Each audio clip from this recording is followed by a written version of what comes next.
Hello everyone, welcome to my channel. Please subscribe and keep watching more details. When Calls the Heart Season 13, Challenges for Nathan and Elizabeth. When Calls the Heart Season 12 ended on a thrilling cliffhanger. Elizabeth and little Jack had to rush to Cape Fullerton. However, Nathan and Allie managed to join them before they left Hope Valley.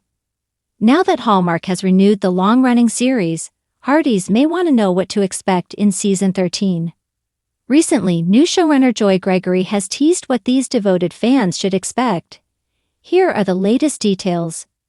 When Calls the Heart Season 13 will start filming this summer, and Hardys want to know what to look forward to. Thankfully, new showrunner Joy Gregory recently spoke to the official Hardys after show about Elizabeth Thornton and Nathan Grant's relationship now that little Jack has been diagnosed with diabetes.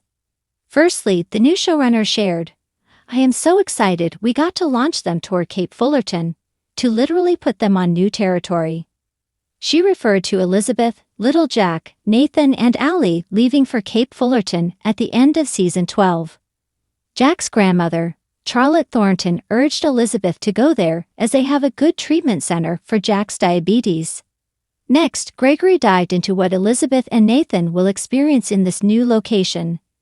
They're going to co-parent someone who has a chronic illness. However, she assured that they will not dwell on the little boy's illness, but she assured they will honor the reality of that and how it might change Elizabeth. Furthermore, Joy Gregory touched on how this experience will change the Hope Valley school teacher. There's opportunity for real growth of her character through adversity, but also through, of course, love and sharing her burden with Ethan. Lastly, she concluded, "I'm excited to lean into watching their relationship mature together through good times and challenges." However, there is no mention of an engagement or wedding. Those Team Nathan fans who have been waiting for Elizabeth and Nathan to walk down the aisle of the Hope Valley Church or the Cape Fullerton Church may have to wait a little longer. It sounds like the couple will have more opportunities to grow closer and for their characters' relationship to grow. This year, When Calls the Heart Season 12 premiered in early January. Therefore, a lot of Hardys have hoped that Season 13 will premiere later this year. Unfortunately, that is not possible. Although no production schedule has been published, Hallmark generally starts production on the series sometime in July, and it ends before Thanksgiving. Therefore, When Calls the Heart Season 13 will premiere sometime in 2026. Meanwhile, Hardys can enjoy some small spoilers like the one about Nathan and Elizabeth's upcoming challenges until Hallmark announces the premiere date. Hardys, what do you want to see happen with Nathan and Elizabeth in When Calls the Heart Season 13? Hope Valley was cloaked in the soft hues of spring, the buds of new life whispering promises of renewal. But for Nathan Grant and Elizabeth Thornton, this season wasn't as simple as flowers blooming or birds returning home. Season 13 of When Calls the Heart marked a new chapter for them. One not defined by sweeping declarations, but by small, aching moments of vulnerability and learning how to truly love again. After the heartbreak of the past, Elizabeth had finally chosen Nathan, the steadfast Mountie whose quiet loyalty had remained unchanged through storms of doubt. Yet love, they quickly discovered, wasn't the end of their story, it was merely the beginning. The weight of yesterday. Nathan, though deeply in love, carried ghosts like shadows stitched to his red serge uniform. His guilt over Jack's death lingered, an invisible barrier that sometimes held him back from fully embracing Elizabeth's heart. Every time he looked at her, a part of him still remembered standing outside her classroom, watching her grieve for the man she once loved. Elizabeth sensed it. She didn't need words to know when Nathan was pulling away. A slight pause before reaching for her hand, the way his eyes clouded when she spoke of Jack in passing, those subtleties didn't escape her. And in her own heart, she wrestled with guilt. Had she rushed into this new relationship too quickly? Could love be real if it was haunted? A town that remembers. The people of Hope Valley, warm and well-meaning, sometimes made things harder. They loved to talk, and in a town where everyone knew everyone, whispers echoed like church bells. Some still referred to her as Mrs. Thornton, out of habit or perhaps reverence. Others compared Nathan to Jack, especially since both wore the Mounties uniform. That unspoken comparison settled heavily on Nathan's shoulders. Though he never said it, Elizabeth could see the pressure weighing him down. How could he live up to a memory? Their relationship soon became a delicate dance, both learning to trust, to let go, to breathe in the present rather than mourn the past. Little moments, big lessons. It was in the small things that their bond began to grow roots.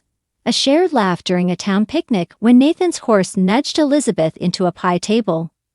The warmth of his hand as he helped her carry school supplies in the pouring rain. Or the quiet moment at the edge of the pond, when little Jack called him Papa by accident for the first time. Nathan's eyes misted, but he simply ruffled the boy's hair and whispered, "Only if it's okay with your mama." That moment left Elizabeth speechless. She realized then that Nathan wasn't trying to replace Jack. He was simply trying to love her in his own quiet, enduring way. Lucas' return. Just when things seemed to find their rhythm, Lucas Bouchard returned from a business trip to Union City. He hadn't intended to disrupt anything, but his arrival stirred old feelings, not just for Elizabeth, but for Nathan as well. Lucas had loved Elizabeth deeply, and while he had stepped back with grace, the sight of him laughing with her on the boardwalk sent a knot of jealousy twisting through Nathan's gut.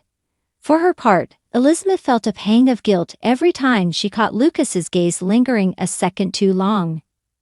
It wasn't that she loved Lucas now, but the reminder of what could have been muddied the waters.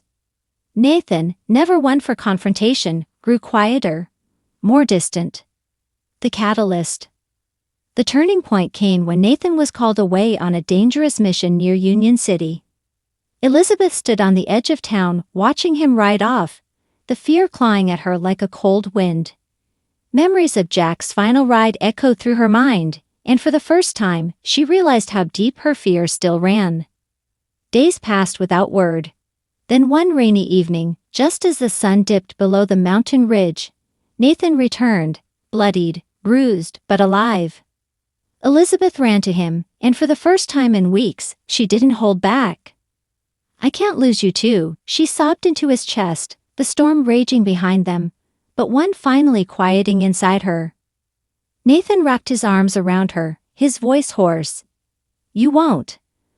But I need you to stop holding part of yourself back. I'm not Jack, I can't be. But I can love you like no one else ever will, if you let me." Facing forward. From that night forward, something shifted. They began attending Sunday service together. Nathan helped little Jack build a wooden train set for the schoolhouse.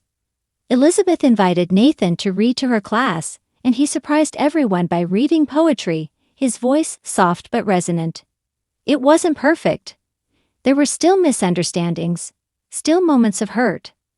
But they learned to talk, to forgive, to laugh more easily. Elizabeth started writing again.